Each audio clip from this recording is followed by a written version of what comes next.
Olá, seja muito bem-vindo a mais um vídeo aqui do canal. Hoje eu decidi fazer um vídeo um pouco diferente, né? Mais focado em algumas lições aí que eu aprendi, né? Então, como vocês viram aqui no título do vídeo, eu conto a minha jornada, né?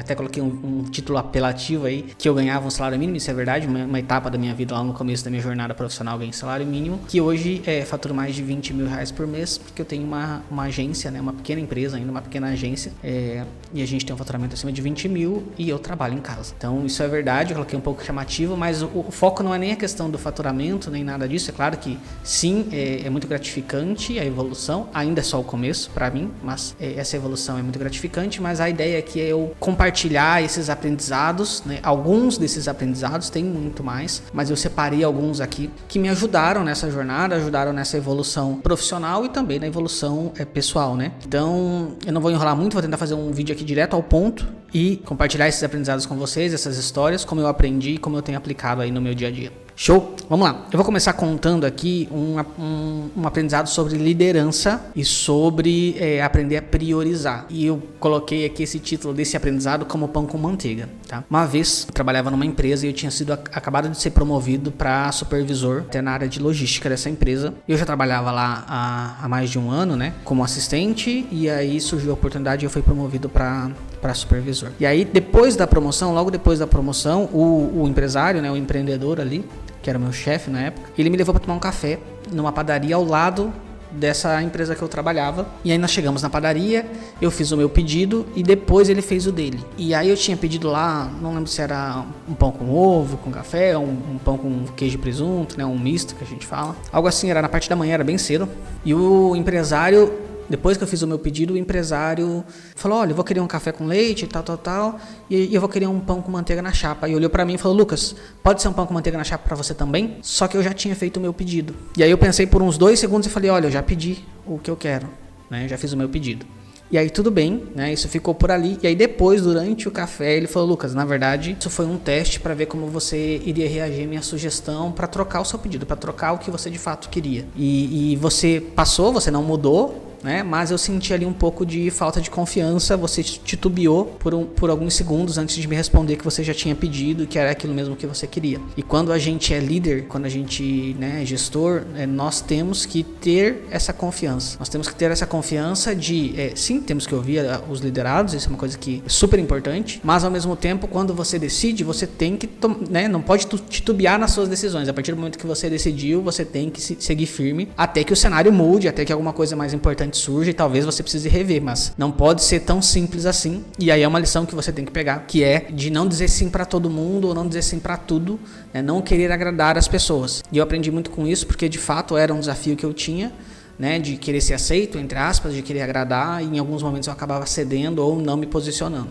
né? Então foi uma lição que eu tirei ali. E aí tem uma outra reflexão em cima disso, que é: sempre quando você diz sim, na verdade você também está dizendo não. Por quê? Porque toda decisão, ela envolve algo que você está abrindo mão. Se você aceita uma coisa, você abriu mão da segunda opção, da outra opção, né? E se você diz sim para todo mundo, você está dizendo não para si mesmo. Olha que interessante. Se você diz sim para tudo que as outras pessoas te oferecem, você está dizendo não para aquilo que de fato era importante para você, porque você está querendo agradar outras pessoas. Claro que você tem que ter esse cuidado também para não ser uma pessoa que é negativa em tudo, que diz não para tudo. Eu já conheci pessoas assim e também não é um perfil legal de se trabalhar, não é um perfil de liderança, aquela pessoa que para tudo é não, nem reflete e já fala não. Mas tem que ter muito cuidado para não dizer sim para tudo. Isso é super importante. Então, fazer essa reflexão é um cuidado, por exemplo, que eu tenho que ter até hoje para conseguir equilibrar essa necessidade, entre aspas, de ser aceito, essa necessidade de agradar ou de ceder, ou não ver problema em ceder, e ao mesmo tempo ter essa visão crítica de saber, cara, não, isso aqui é não. A gente com a empresa hoje tem tanto isso com relação a colaboradores e principalmente a clientes também, né, de entender, olha, até aqui é o limite de onde a gente pode atender, a partir desse serviço aqui a gente não atende, ou isso não era o combinado, e etc. E muitas vezes, em muitos momentos, as pessoas te testam, tá? Isso é super importante. Então, desde família, filhos, né, pais, amigos, clientes, chefe e pessoa em geral, nos testam. Então, a gente tem que ter isso, ter esse equilíbrio, entender onde é esse equilíbrio e aprender a não dizer sim para tudo, porque quem diz sim para tudo sempre está dizendo não para algumas coisas, né? Ou quem diz sim para todo mundo, para os outros, sempre está dizendo não para si mesmo. Então, ficou essa lição aí. Próxima lição, vamos lá. Meu último emprego no Brasil, né, antes de eu vir para Portugal, e quando eu vim aqui eu já fui pro empreendedorismo. Eu estava de férias, né, na empresa que eu trabalhava já há 4, 5 anos, e durante meu período de férias um amigo me indicou numa outra empresa e eu fui chamado para entrevista. E era uma empresa bem maior, era uma empresa que tinha 1.800 funcionários, né, bem maior que a empresa que eu estava trabalhando. E o setor que eu ia, eu estava saindo de uma posição de liderança, né, eu era supervisor na empresa que eu estava atualmente, e eu ia vir para um cargo abaixo, né, um cargo de sênior, mas sem equipe de liderança. E aí eu fui na empresa, fui participar da entrevista, mais por curiosidade mesmo, para conhecer a empresa e tal, porque inclusive eu não ia ganhar mais, eu ia ganhar a mesma coisa do que eu estava ganhando na outra empresa. A diferença é que eu ia estar um degrau abaixo, numa empresa maior com mais possibilidade de crescimento. Mas o grande ponto é que a vaga que eu fui, né, eu estava saindo de uma função, a vaga que eu estava indo fazer esse processo seletivo não tinha nada a ver com o que eu fazia.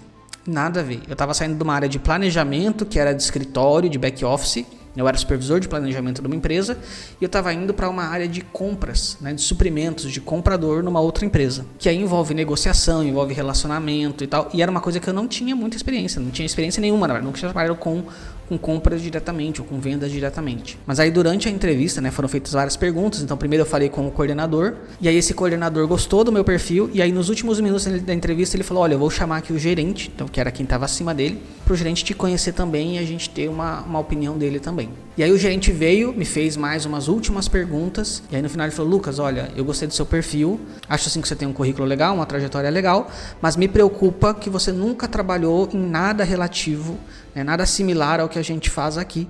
Isso é um problema, é um desafio, porque a gente precisa, inclusive era uma vaga para sênior, então como é que a gente vai te contratar como sênior se você nunca trabalhou nessa área especificamente, né, e nem nada correlato. Então isso é uma preocupação que a gente tem aqui, como é que eu vou defender isso com o RH e como é que você vai performar aqui dentro e etc. E aí num lampejo ali, num reflexo, né, naquele momento, eu meio que truquei, quase só faltou eu bater na mesa.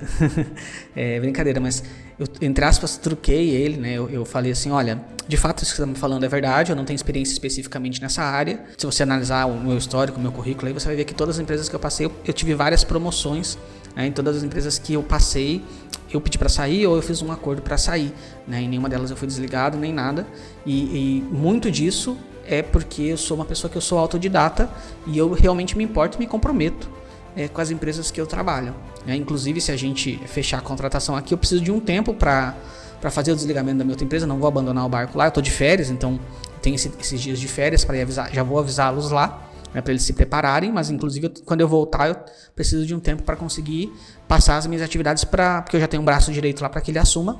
Mas de fato você está correto, eu não tenho experiência nisso, eu não entendo exatamente do que você está falando, mas uma coisa eu posso dizer, eu só preciso de uma oportunidade, e se você me der essa oportunidade, eu vou ser o seu melhor comprador. E aí tudo bem, acabou a entrevista ali, né? E aí depois eu fui contratado, e aí 3 meses depois eu fui receber um prêmio lá de destaque do setor. Eles falaram, tinha 40 pessoas, tinha 40 compradores no meu setor, e no terceiro mês que eu estava dentro da empresa eu recebi esse destaque, era uma votação, todo mundo votou e eu fui eleito o destaque do setor. E aí na palestra lá, né, no reconhecimento, esse gerente falou disso. Ele falou, olha, e ele já começou, quando ele começou aqui, puxou para ele a responsabilidade, isso foi uma coisa que me marcou muito na entrevista e foi por isso que ele foi contratado. E aí ficou essa lição para mim, que foi de, primeiro, ter sinceridade, eu não menti que eu não tinha experiência, que eu tinha experiência e etc, mas principalmente de atitude, de coragem. E claro, quando eu recebi a oportunidade, eu fiz o que eu tinha prometido que ia fazer, eu me dediquei, né, e tanto é que depois eu fui premiado. Então ficou essa lição para mim de que em alguns momentos a gente tem que dar o passo de fé, o salto de fé ali.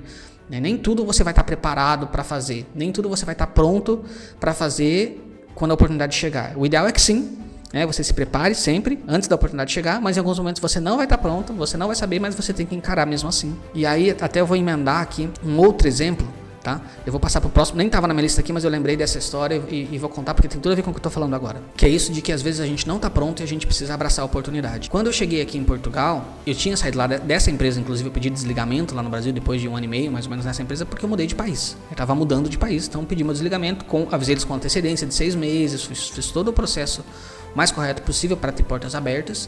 Inclusive, depois que eu estava aqui, 6 meses depois que eu estava aqui, eles me prospectaram, por assim dizer, no Instagram, perguntando se eu tinha interesse em voltar, né? E eu falei, não, graças a Deus está tudo bem aqui. E aí, quando eu cheguei aqui em Portugal, eu vim com a mentalidade assim, cara, eu tô num país novo, não conheço ninguém, eu vou fazer o que tiver para fazer. O que tiver que trabalhar, eu vou ter que trabalhar, vou ter que reconstruir toda a minha reputação aqui novamente, assim como eu construí lá no Brasil. Então, essa é a mentalidade que eu cheguei aqui. Mas eu sempre tive o desejo de empreender e quando eu estava aqui, logo nos primeiros dias que eu estava aqui, eu vi uma oportunidade de empreender, né? A princípio era num segmento, e aí quando eu comecei a me aprofundar mais e fui procurar aconselhamento, advogado e pesquisar, eu acabei encontrando o turismo. E aí, nessa atividade de turismo, eu teria que abordar os turistas no centro da cidade, vender para eles um passeio turístico em inglês e fazer esse passeio turístico. E não tinha nada a ver com o que eu fazia no Brasil. Eu nunca tinha trabalhado com vendas, eu tinha trabalhado com compras, mas com vendas não. Eu sabia falar inglês, que era um inglês de 1 ano e meio de curso no Brasil, então era um inglês de sala de aula, de curso de inglês, não era avançado nem fluente, né? Era um bom aluno, mas não me considerava fluente. Todos os sinais diziam que eu não estava pronto para que eu pudesse tomasse essa atitude. Mas eu vi que isso era muito melhor que as outras alternativas, que era conseguir um emprego aqui de lavar prato ou de outras coisas, né? Que é o que normalmente o imigrante faz. Boa parte dos imigrantes fazem quando vem para cá, principalmente no começo. E aí eu tomei coragem e eu decidi, olha, então vou abrir esse negócio, vou meter a cara e vou aprender a vender, né? Eu tive bastante incentivo ali das pessoas que estavam comigo, família e tal na época, e foi isso que eu fiz, e deu muito certo, porque nos primeiros 11 dias eu fiz mais de equivalente a 7 mil reais de faturamento, e logo essa empresa subiu para casa dos 30 mil reais de faturamento, e o negócio deu muito certo durante 11 meses, aí, quase um ano, mas esse negócio depois quebrou por causa da pandemia. Com a pandemia fechou toda a fronteira aqui, ficaram 60 dias sem entrar turista. Aí, na verdade, não é que o negócio quebrou, o negócio não chegou a quebrar. Eu desisti do negócio. Eu tinha dinheiro em caixa, inclusive, tinha uma reserva financeira. Quando eu decidi, olha, não quero mais seguir com esse negócio, mesmo que volte, que acabe a pandemia, eu quero seguir para o marketing digital, para o mercado digital, que era um mercado que eu acreditava mais. Mas, durante o tempo que eu tive nesse negócio, deu muito certo, e para mim foi uma lição de vida muito grande de vender, de relacionamento, de aprender a vender, de ter que fazer abordagens frias, de vender em inglês, de fazer passeios em inglês. Foi uma super de uma experiência que eu tive ali, e também eu não estava preparado, mas eu assumi e aceitei a responsabilidade e assumi a oportunidade, aproveitei a oportunidade que me apareceu na época. E aí, quando esse negócio estava nesse mau momento por causa da pandemia, as coisas deram uma complicada. Como eu falei, eu tinha até um dinheiro em caixa, mas fechou tudo, o dinheiro começou a reduzir, né? Porque não tinha como vender, não tinha mais turistas. Por 60 dias não entrou turistas em Portugal. Inclusive estava em lockdown, as pessoas não podiam sair de casa. E aí, por mais que eu tivesse a reserva financeira, ela começou a reduzir naturalmente. E aí eu tive que entrar no modo, e agora? O que eu vou fazer agora? E aí eu já conheci o marketing digital, e foi quando eu decidi, cara, então eu vou trabalhar com marketing digital, eu posso prospectar a partir de casa, né? As empresas não pararam de vender na internet, eu vou ir para esse negócio. E aí eu tive que fazer o que tinha que ser feito. Aí foi uma lição que eu tive, de conseguir uma renda extra. Então, no meu primeiro vídeo, se você não assistiu o primeiro vídeo do canal, a gente vai deixar marcado aqui no card, eu conto que eu cheguei a entregar comida de bicicleta aqui em Portugal, e foi nessa época, tá? Eu fazia um part-time ali, entregando comida de bicicleta, que foi uma coisa que não parou, foi a atividade mais fácil que eu achei para fazer uma renda e não gastar todo o dinheiro que eu tinha guardado, e ao mesmo tempo eu comecei a atuar no mercado digital, né? Então fui fazer curso, fui começar a prospectar os meus primeiros clientes, tentando fechar clientes, site de freelance, pesquisando, estudando, muitas horas, né, e indo pra rua, indo fazendo esse outro part-time para conseguir uma renda ali para pagar os custos, porque aqui em Portugal é isso, né, você tem um custo de vida, você tem que manter, não tem jeito. Então, nesse período, a lição que eu queria falar, né, a primeira parte foi de aproveitar a oportunidade, e a segunda parte agora foi de fazer o que tem que ser feito. Então, muitas vezes a gente sabe o que tem que ser feito, o problema não é saber o que tem que ser feito, o problema é que a gente não faz, né? O problema é que a gente procrastina, ou, enfim, a gente tem receio, a gente dá desculpa, a gente terceiriza e a gente não faz. Então, eu peguei essa frase, eu aprendi essa lição, que é fazer o que tem que ser feito. E aí, aproveitando essa lição, eu vou falar de mais uma aqui que eu aprendi, né, que eu tive. Inclusive, foi nesse meu último emprego lá no Brasil, que tinha esse coordenador, que eu falei, teve coordenador, depois teve o gerente, né, no final da entrevista lá. Mas eu fui contratado e fui trabalhar com esse coordenador no dia a dia.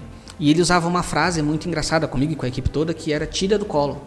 Ele perguntava, olha, como que tá o projeto X? Eu falava, olha, falta o cliente me responder isso, ou falta só eu preparar esse relatório e mandar para o cliente. Eu falava, cara, então manda o relatório para o cliente, tira isso do colo. E isso ficou uma lição muito grande para mim, que às vezes é uma coisa simples que a gente tem que fazer, né? Falta uma atitude simples, ou pedir um follow-up de alguém, ou cobrar alguém, ou fazer uma ligação, ou mandar um e-mail, ou fazer um pequeno passo, e às vezes a gente deixa o negócio parado no colo. E aí tem até uma história que se conta, né, uma anedota, que é a história do sapo, né? Então, qual que é a reflexão?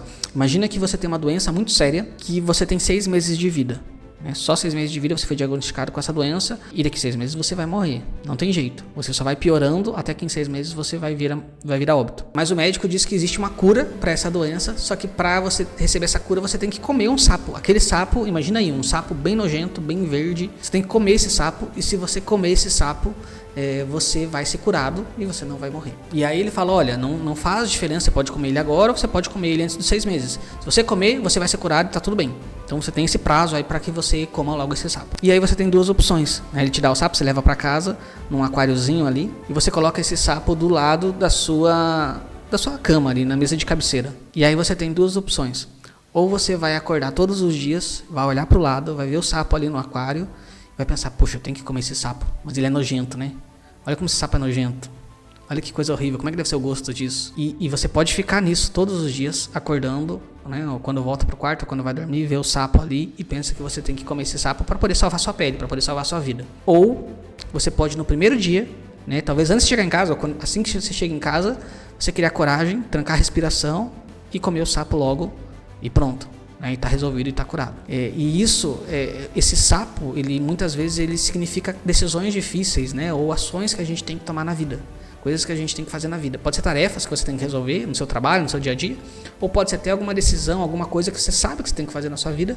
Mas porque você precisa resolver essa situação, mas você não faz. E aí você fica todo dia naquela angústia, naquela ansiedade, né, procrastinando e pensando, poxa, eu tenho que engolir logo esse sapo, eu tenho que comer logo esse sapo para resolver isso, mas não, vai ser amanhã. E aí no outro dia tudo de novo, você fala, não, mas não vai ser hoje, vai ser amanhã. Sendo que a partir do momento que você fizer isso, você tá livre e você vai poder viver o resto da sua vida sem aquele problema. Novos problemas vão surgir? Sim, a vida é isso, a vida é resolver problemas e curtir o meio tempo ali. Mas esse mesmo problema você não vai ter. Então foi uma lição que eu aprendi lá, lembrando do tira do colo, né? Então tem muitas coisas, não só no trabalho, no dia a dia mesmo na vida, tirar as coisas do colo, não deixa a bola pingando, né? Chega e chuta a bola. E aí tem uma técnica bem simples que é o PPP, próximo pequeno passo, né? Então qual é o próximo pequeno passo? Qual que é uma ação que eu posso fazer pequena às vezes, porque às vezes está difícil de eu pensar que eu tenho que fazer todo esse projeto grande, não, mas qual que é essa pequena ação que vai me deixar mais perto do resultado? Então isso é uma forma de te colocar em movimento, de quebrar essa inércia, né? E te ajudar a tirar o que você precisa tirar do seu colo aí. Show? Vamos pro próximo? Mas antes de continuar aqui com os aprendizados, eu quero te convidar, se você ainda não é inscrito no canal, né, se inscreve aqui, ativa o sininho e deixa o seu like, porque isso ajuda também o algoritmo a entender que esse vídeo é importante, então sempre você vai receber mais conteúdos como esse e também esse vídeo vai alcançar mais pessoas e poder ajudar mais pessoas e você está ajudando aqui a produção de conteúdo no canal só deixando o seu like. Então clica aí no botãozinho de like, deixa um gostei e vamos lá, vamos continuar. Tá, próximo ponto que eu queria contar aqui é que em 2011 mais ou menos, tá? Não lembro exatamente o ano, mas foi por volta de 2011, eu tinha um caderno, né, que eu fazia algumas anotações e eu anotei algumas metas. Tá? Tava lá, um exemplo de meta, tava lá aprender inglês, tava lá estudar, né, fazer um curso fora do país. Olha só, não fiz nenhum curso fora do país necessariamente, né, já fiz palestras aqui e tal, mas não fiz graduação, pós-graduação ou alguma coisa aqui fora, mas hoje eu moro fora do país e o meu desejo era de fazer um curso. Tinha que comprar uma casa, tá? Entre outras coisas. O que acontece? É que eu esqueci, eu perdi esse caderno, eu esqueci, eu guardei em algum lugar, perdi esse caderno, a vida seguiu, outras coisas aconteceram, eu troquei de emprego várias vezes não, mas pelo menos umas 2 ou 3 vezes nesse período. Iniciei a faculdade que eu nem imaginava que ia fazer, então muita coisa mudou, muita coisa aconteceu, muitos anos se passaram e cerca de 4 a 5 anos depois, então lá por 2015 mais ou menos, 2014, 2015, eu encontrei esse caderno.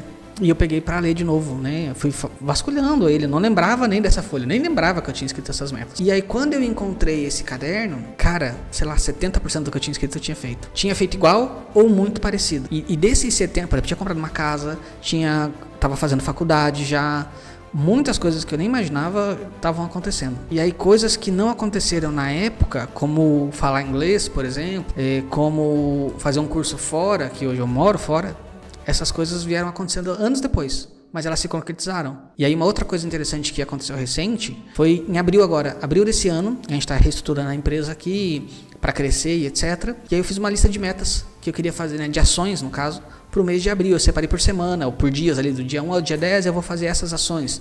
Do dia 10 ao dia 20 a gente vai fazer essas ações. Do dia 20 ao dia 30 a gente vai fazer essas ações. E, cara, a gente não conseguiu fazer nada quase no mês de abril, sei lá, tinha umas 15 ações, eu fiz 3. 4. Não consegui, porque tem o dia a dia, os clientes, né, coisas pessoais para resolver. Então aquelas ações que focavam o crescimento da empresa, eu não consegui focar tanto nelas. Mas agora a gente está em novembro, eu achei essas anotações e pasmem, das, sei lá, 15 tarefas, 13 eu tinha conseguido concluir.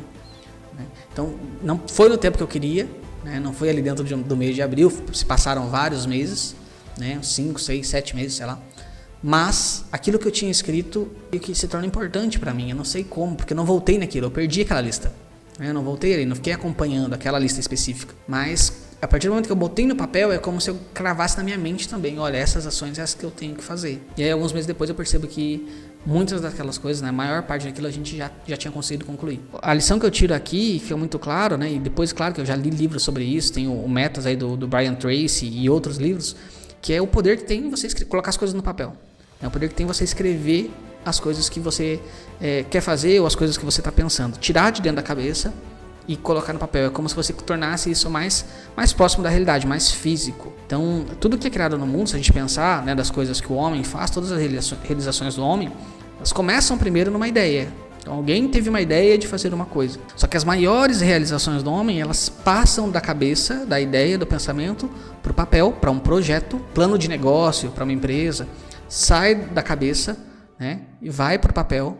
E aí depois ele se materializa. Claro que vai ter muito esforço, não é automático, não é uma coisa do universo, da energia, não é.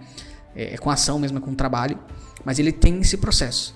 Então foi uma coisa que eu aprendi, tá? A sempre materializar, começar com o primeiro passo e colocar suas metas e colocar seus objetivos no papel. Show, vamos lá. Últimas 3 lições aí que eu quero compartilhar com vocês. Teve uma situação, eu não lembro assim exatamente como foi, mas foi bem no começo da minha carreira, em que eu tinha que apresentar um relatório, né?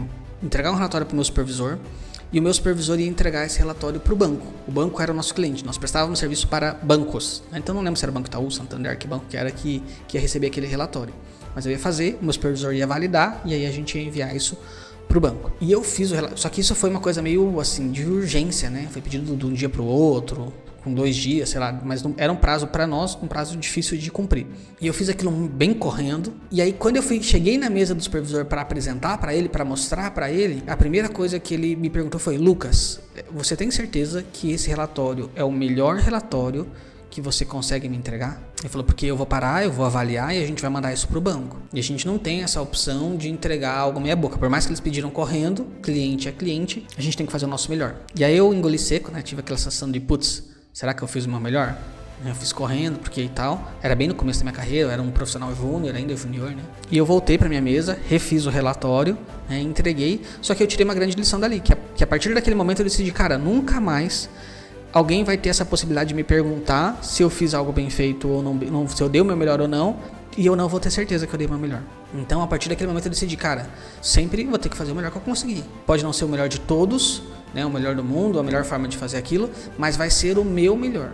Então, foi uma lição que eu tirei. E aí, muitos anos depois, eu vim aprender uma outra coisa que diz assim: só tem 2 formas de você fazer alguma coisa. Ou você faz bem feito, ou você faz de novo, né? Ou seja, se você não fizer bem feito, você vai ter que fazer de novo. Talvez não é naquele momento. Vou dar um exemplo para você bem claro. Aqui, trazer um exemplo da minha realidade aqui de um cliente. Um cliente faz uma demanda para nós. E aí a gente está com pressa, sei lá, faz aquela demanda correndo e entrega para esse cliente. Talvez esse cliente não vai pedir uma refação para fazer de novo, uma correção. Mas talvez eu vou perder esse cliente por não ter atendido ele bem. E aí eu vou ter que pegar um novo cliente e vou ter que fazer de novo, né? Sendo que eu podia ter feito melhor já para o primeiro cliente e não ter perdido o cliente. Então isso é um exemplo, mas que só existem 2 formas de fazer as coisas. Ou você faz bem feito, ou você faz de novo. E o melhor é fazer bem feito. E aí, olha que interessante, tá? Eu vou contar uma coisa para vocês. No começo da minha jornada, eu trabalhei com vários clientes, porque eu fiz uma parceria com uma agência e eu fiquei 11 meses parceiro, né, atendendo para essa agência, né, como parceiro. E aí eu saí, depois desses 11 meses, eu fiz todo um processo de offboarding, né, avisei eles com antecedência que ia sair, 45 dias e etc, saí para deixar as portas abertas. Obviamente que eu não levei nenhum cliente comigo, né, os clientes eram da agência. E 1 ano e meio depois, muitos clientes, né, 3 pelo menos ou 4, me procuraram porque eu tinha feito um bom trabalho na época da agência. E claro que eles falaram, Lucas, olha, você saiu, a gente ficou com a agência. Depois de um tempo, os outros gestores que entraram não nos atenderam muito bem. Então nós trocamos de agência, né? E já trocamos algumas vezes e nesse 1 ano e meio a gente não encontrou nenhum profissional que conseguia trazer o resultado ou nos atendesse tão bem quanto você atendia. E por conta disso nós estamos procurando você aqui para nos atender novamente. E aí olha que interessante, desses clientes que eu estou contando, pelo menos 2 deles estão comigo até hoje, há mais de 2 anos. E também teve 2 casos recentes até de clientes que a gente estava atendendo bem, mas uma outra agência abordou o cliente oferecendo coisas a mais que a gente não entregava, que a gente não tinha aqui nos nossos serviços. Só que eles vieram com uma abordagem de tudo ou nada, né? Então ou eles pegavam o pacote todo de serviços, porque era a forma que eles trabalhavam, digamos assim, só temos esse pacote. E tinham coisas que o cliente entendia que era importante e a gente não tinha como entregar. Então a gente acabou perdendo cliente para uma outra agência, apesar de estar entregando resultado, apesar de estar atendendo bem. Teve 2 casos recentes aqui. E aí um caso, o cliente voltou depois de 4 meses, porque a agência não entregou tudo que ela prometeu mundos e fundos e não conseguiu entregar. E aí aquilo que era para ela fazer, que nós fazíamos, ela fazia muito pior do que a gente fazia. E aí um outro caso, o cliente demorou um pouco mais, 10 meses depois, o cliente voltou, o mesmo motivo. A agência prometeu mais do que realmente podia entregar e a gente atendia bem, a gente entregava bem e aí o cliente decidiu voltar. Isso tem tudo a ver com fazer bem feito, porque a gente sempre fez isso e a minha equipe ensina da mesma forma aqui, a gente tem que fazer bem feito. Próximo caso, tem uma história lá da época que eu tinha essa empresa de turismo, né, que eu fazia os passeios turísticos com os clientes, de um casal de clientes. Era um dia aleatório, tá? Um dia aleatório. Um dia que eu não estava muito bem, não tinha conseguido vender muito naquele dia, então não estava muito bem. Faturamento, né, daquele dia não estava legal. Eu tinha o veículo que eu fazia os passeios, né, com os clientes, era um veículo turístico, por assim dizer, um veículo que é mais fácil da pessoa enxergar, parece um carrinho de golfe, né, que é mais fácil da pessoa enxergar as coisas da cidade, etc. E aí eu estava dando uma volta, né? Fui mudar de lugar, de localização, porque aquele lugar da cidade estava muito parado. Então eu estava dando uma volta. E aí subindo para uma região mais alta, né? Subindo ali na rua, eu cruzei com um casal de americanos. Era uma subida bem inclinada, né? E esse casal estava subindo ali. E eu falei, cara, não custa nada, eu vou abordar eles. Aí eu parei, freiei o veículo, não tinha ninguém atrás de mim, nem nada. Eu parei o veículo e perguntei, olha, vocês estão indo lá para tal lugar? Eles, não sabemos, a gente quer ir lá pra cima, num mirador ou não sei o quê. E aí eu falei, olha, vocês querem que eu... essa subida aqui é bem íngreme, vocês vão cansar subindo isso aqui, é longe, tá? Vocês querem que eu leve vocês, eu posso fazer um serviço de transfer, que é como se fosse um mini passeio turístico, pego vocês aqui e deixo vocês lá na igreja e no caminho eu vou contando um pouco da história da cidade e as coisas que a gente vai passar aí no caminho. E a gente entrou num processo de negociação porque o transfer, o mínimo que eu fazia era 15 euros. O mínimo do mínimo, assim, com desconto, porque o normal é 20, 25. Então seria 20 euros, vai. E aí o mínimo do mínimo seria 15, porque estava um dia muito ruim. E esses clientes não queriam pagar 15, porque eles já estavam subindo, porque eles eram meio atletas, entre aspas. Já tinham subido um pouco da subida ali, não estavam com medo não de ir. E acharam caro só para eu levar eles lá para essa igreja que eles estavam indo. Mas eu falei para eles, olha, vamos fazer o seguinte, 5 euros cada um, 10 euros, e eu levo vocês. E aí eles toparam. E aí, claro, assim... Pra mim nem compensava muito, mas eu pensei, poxa, eu já tô indo lá pra cima, né? Eu já tô dando uma volta aqui com o Tuque, já tô indo circular pra achar clientes. Então eu vou colocar eles pra dentro do Tuque e depois eu vejo se eu consigo vender algum outro serviço pra eles, né? E aí eles toparam, né? Esses 10 euros entraram e eu falei pra eles, né? Assim que eles entraram tal, isso tudo em inglês, né? Eu falei pra eles, olha, vocês têm 5 minutos a mais? Porque a gente tá indo e a gente vai passar no Mirante, lá no Miradouro, que é uma vista linda, é a vista mais alta da cidade, é uma vista muito bonita. Se vocês tiverem 5 minutos a mais, eu dou uma parada rápida lá e eu mostro a cidade pra vocês e explico um pouquinho e eu não vou cobrar nada mais por isso. Eu sei que a gente, né, eu quero fazer isso extra pra vocês, é um over delivery. E esses clientes toparam, e aí eu levei eles lá em cima, fiz a pausa, expliquei com toda a calma a vista da cidade, expliquei um pouco da história, fiz uma coisa bem legal, tirei foto deles, etc. Imagina, por 10 euros, que não pagava, não fazia sentido nenhum. E aí quando acabou esse processo, eu tava levando eles lá pra igreja pra entregar, eu tentei fazer um upsell ali, né, tentei vender mais um serviço pra eles. Falei, olha, vocês gostaram dessa história que eu contei? Vocês gostaram desse passeio? Os caras, gostamos, muito legal, a gente nem imaginava e etc. Falei, então, eu tenho um serviço que eu fico 1 hora com vocês e a gente passa toda a parte histórica aqui, a gente vai parando para você visitar os pontos mais importantes e eu vou contando a história, é uma coisa divertida e vocês não vão ficar cansando porque é cheio de morro, de subida, etc. Vocês querem fazer o passeio? E aí o americano me falou, Lucas, agora a gente não pode, a gente tá indo encontrar alguns amigos, né, são em 8, acho, nós somos em 8 ao total e nem cabia no meu veículo lá e a gente já tem planos para agora, a gente vai almoçar, vai fazer não sei o que e tal. Não vai dar pra gente fazer, mas me dá o seu WhatsApp que eu vou conversar com eles e amanhã eu vou te chamar no WhatsApp pra gente fazer alguma coisa. E assim foi, aí resumindo a história. Esse cara me chamou no WhatsApp e eu fechei um passeio, eu fiquei 2 dias inteiros com eles. 2 dias inteiros, eles fizeram full day, eles compraram meu dia inteirinho. E eu fiz mais de 700 euros, então 3, 4 mil reais aí, em 2 dias, com esses americanos, com esses 8 americanos, né? Levei eles para outra cidade, aluguei van, levei eles para outra cidade, para visitar outros lugares e tal, de um negócio que surgiu por 10 reais ali, que por 10 euros, né? Por 5 euros eu teria perdido o negócio. Se eu tivesse batido o pé nos 15 euros ali, eu teria perdido o negócio. Ou se eu não tivesse feito esse encantamento, né? Encantado, eles entregaram algo a mais sem saber se eu ia conseguir vender ou não, eu fui lá e fiz a minha parte, entreguei mais valor, eu teria perdido. Mas porque eu fiz além, eles confiaram, e faturei muito, e eu lembro que eles me deram gorjeta nos 2 dias. Então, ainda deram uma gorjeta assim, de 30, 40 euros cada um dos dias, porque gostaram muito do passeio. E aí, foi daí que eu tirei uma lição, juntando com aquilo de a gente fazer o nosso melhor sempre, de você fazer mais, fazer o over-delivery, né? Não ficar tão apegado a pequenas coisas, né? Não custa, às vezes, você fazer algo a mais, não custa, às vezes, você ir um pouco além do básico e também entender que às vezes você precisa ceder um pouco para quebrar uma barreira inicial do cliente. Em vendas existe até um modelo de funil aí que chama Tripwire, não sei se é assim que pronuncia corretamente, mas que é abrir a carteira. É uma técnica para abrir a carteira do cliente. É uma técnica de fazer uma primeira venda para abrir a carteira do cliente, digamos assim, para ele fazer um primeiro negócio com você, que a partir do momento que ele fez o primeiro negócio, ele fica muito mais confiante em fechar outros negócios. Foi uma lição que eu tirei e sempre que eu tenho oportunidade eu faço algo extra. Claro que você também tem que ter um bom senso, mas já é provado que vale sim a pena. E a última história que eu queria contar aqui é um pouco sobre uma característica pessoal minha, que é de estar sempre aprendendo. Então, eu vou dar alguns exemplos para vocês aqui que isso mudou muito a minha vida. Ser um autodidata mudou totalmente o curso da minha vida. Curiosidade sobre isso, né? Então, por exemplo, com, 11 anos, 12 anos, eu estava lendo livro de redação, como escrever melhor. E li uns 3, 4 livros desse assunto. Gostei muito de português nessa época. Com 14 para 15 anos, eu comecei a fazer um curso de informática e tal. E aí eu consegui um estágio por causa desse curso. E aí, no caminho da minha casa até a empresa, porque eu estudava numa cidade, trabalhava nessa cidade e morava em outra cidade. Então eu ficava 1h30 no ônibus para ir, 1h30 para voltar. Eu tinha 3 horas sentado no ônibus, todo dia. Nesse meio tempo, a internet ainda era... Isso era 2006, 2007, sei lá. Então a internet, você não tinha internet no telefone, né? Tinha acabado de começar os smartphones, aí eu tinha um Nokia na época, sei lá. Então o que eu fazia era, eu baixava a apostila em PDF, né, ou lia no telefone, ou eu imprimia a apostila em PDF, apostila de Excel.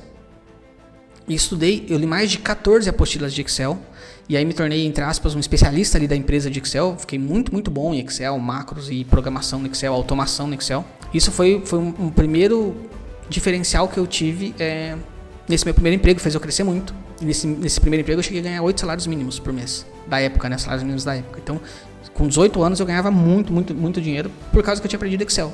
Mas porque, né, aprendia muito, eu tinha esse hábito de aprender e estudar muito.